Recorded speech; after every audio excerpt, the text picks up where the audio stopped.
Hi Biology Year 8, this is your video to take you through the Year 8 Biology assessment, the first assessment.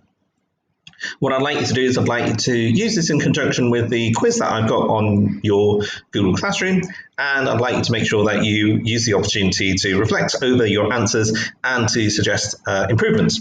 For anyone that's watching this from the outside, these are some questions that all Year 8 must be able to do by the end of Year 8 in biology for Key Stage 3, and also there will be another video being uploaded next week to go through the topics for the second assessment. So here was a question. The first question was, which of these features cannot be inherited? So we started off with inheritance and variation. The answer was a scar. So that's a feature that you cannot inherit at all. So the second question was the variation in the length of some fish they are continuous. That was actually related to how large a fish can grow, and obviously fish do not grow in jumps. They don't suddenly find themselves one day that length and then the next day suddenly that length. So it is an example of continuous variation. Third question was, species is, and we have to look at the correct description, a set of organisms that can reproduce, giving more organisms of the same type, was the right answer. So, which of these is most likely to be an example of an environmental variation? The right answer was a man that has chosen to wear an earring. That's an environmental variation. That's something from the outside. That's not something that you would genetically have from birth. You wouldn't suddenly get born and you've suddenly got an earring in your ear. That's not inherited variation at all. The first question was variation. Where does it occur? And the answer was between living things of the same type and of different types. Sixth question was genetics is the study of, and the answer was the mechanisms of inheritance. The seventh question was a question that caused a little bit of confusion. So the bar chart shows the heights of two different sets of pea plants grown from 500 pea seeds. Now you can actually see that the height of the plants is a continuous variable. So you can actually see that there is actually a continuity, there is actually a flow between the results, but also what seems to have been displayed by these different pea plants are fixed heights. So the answer to this question is that the variation that is shown is both continuous variation because it is length, and also for this particular type of plant it's discontinuous variation as well. So the answer was C. So with continuous variation, they are actually part of a larger range, and there's a continuity. That means that the height for this particular one, the heights of the plants would actually vary very slowly from one reading to the next to the next to the next. So you would actually have maybe 20 centimeters, and then you could have 21 centimeters, 22. It wouldn't suddenly jump. With discontinuous variation, you actually have some very, very distinct groups that you can actually put the samples in. So, say for example, you could have yellow pea plants as opposed to white pea plants, two very different types of plants. And so what you would have is you would actually have to put the pea plants in different categories that way. So that's here.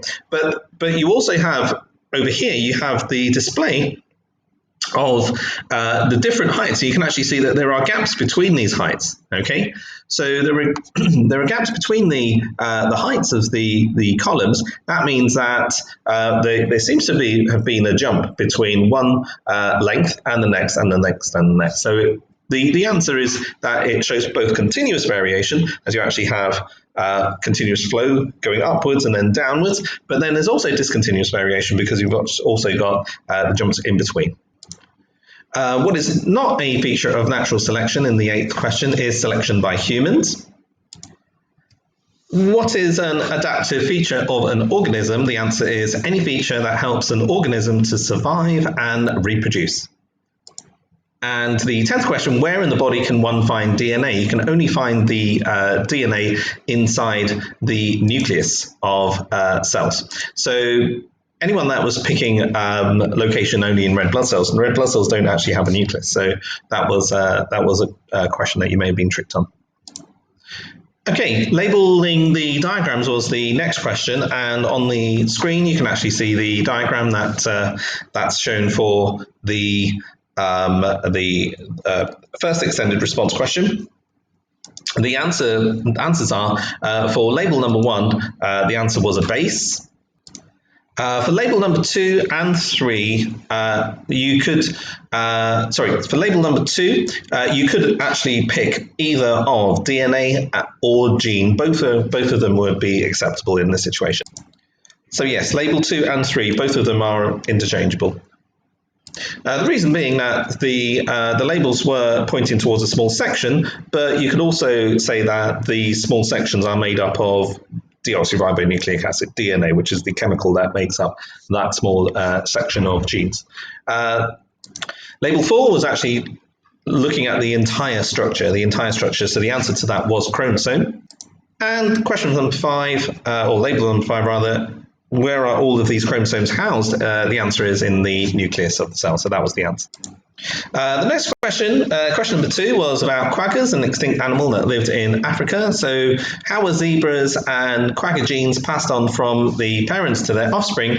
The answer to that question is on chromosomes for the first mark, and on chromosomes and the eggs and the sperm cells of the natural mother and father. So you could say on chromosomes, you could say on DNA, you could say in the eggs and sperm, you can also say gametes or sex cells in place of eggs and sperm, because that's what those represent. You could also even say at fertilization, but not by sexual reproduction. The key thing for this question is to refer to the actual sex cells themselves, eggs and sperm. 3 dogs looking different. This was, I hope, the straightforward question, and the answer was variation. The reason why there are differences between the dogs, that's encapsulated by the word variation. Hereford cows and Frisian cows, they're different because they've inherited different features. They've got different sets of genes.